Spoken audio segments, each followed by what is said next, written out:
घर में ये 4 लोगों का आना अत्यंत शुभ माना गया। इन 4 लोगों के चरण आपके घर के लिए अति शुभ माना गया।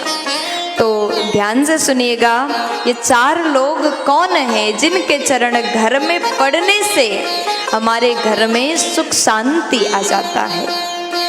तो शास्त्र ने कहा इन 4 लोगों के चरण अगर आपके घर में पड़ जाए तो आपका घर वैकुंठ बन जाता है। सर्वप्रथम जामाता यानी दामाद, जमाई, जो भी आपके भाषा में बोलते हो वही आप मान लीजिए, सोच लीजिए, ठीक है। क्योंकि यहाँ पर मुझे बहुत से जगह से लोग सुन रहे हैं, बहुत से देश से लोग सुन रहे हैं।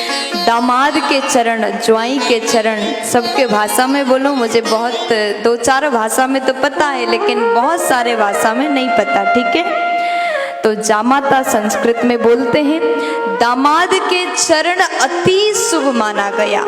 आपके घर में अगर दामाद साल भर में एक बार भी आए तो दामाद के चरण घर में पड़ना अत्यंत शुभ है। आपके घर में सुख शांति आती है।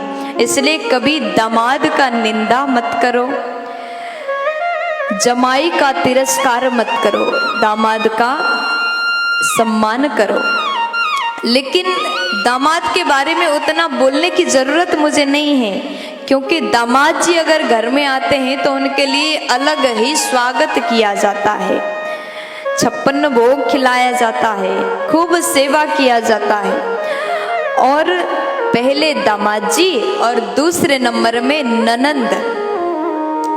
अब यहाँ हर भाभियों को सुनने की जरूरत है, क्योंकि ननंद ज्यादा घर में आए तो भाभियां पहले से मुंह बना लेती हैं, मुंह फुला लेती हैं।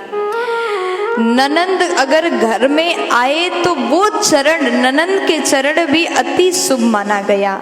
वो घर भी वैकुंठ हो जाता है जिस घर में दामाद आते हैं, जिस घर में ननंद आती है। इसलिए सब भाभियां जितने मुझे सुन रहे हैं, आपके घर में भी आपकी ननंद आ जाए तो मुंह मत बनाना, जितना हो सके सेवा करना, जितना हो सके 56 भोग उनको खिलाना और कहना कि बार बार आया करो। क्योंकि ननंद अगर घर में बार बार आए, ननंद भी समझदार होती है, साल भर में एक बार आती हैं, और किसी किसी की बहुत जल्दी हफ्ते भर में 3 बार आ जाते हैं, है ना। तो ननंद का सेवा करो, इनका चरण भी अति शुभ माना गया।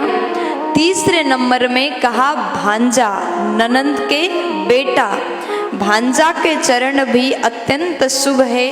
घर में अगर भांजा आए तो भगाना मत, उनसे रूठ करके बात मत करना। भांजा के चरण भी आपके घर के लिए शुभ है, उनको भी घर में आना चाहिए। और चौथे नंबर में गुरुजन, महापुरुष, संत महापुरुष। संत महापुरुष के चरण जिस घर में पड़ता है वो साक्षात वैकुंठ बन जाता है।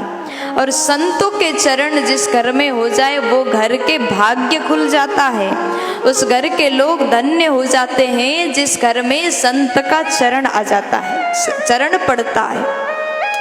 तो साल भर में संत अगर रोज रोज ना आए तो कम से कम अपने गुरुजी को साल भर में एक बार जरूर घर में बुलाओ। 365 दिन में अगर एक दिन भी आपके गुरुदेव, कोई संत महापुरुष आपके घर में प्रवेश अगर एक दिन भी करते हैं तो 365 दिन तक वो घर में मकर संक्रांति आ जाता है। इसलिए वो घर धन्य है जिस घर में संतों का चरण पड़ता है। ऐसा वर्णन मैं अपने मन से नहीं, ब्रह्म पुराण में किया गया है। तो आप सभी को ये बात का ध्यान देना चाहिए। दामाद, ननंद, भांजा और गुरुजन, ये 4 लोगों के चरण हमेशा पूजनीय है। ऐसा चरण आपके घर में पड़े तो घर वैकुंठ बनता है, उस घर में सुख शांति की कमी नहीं होगी। प्यार से बोल दीजिए ना, राधे।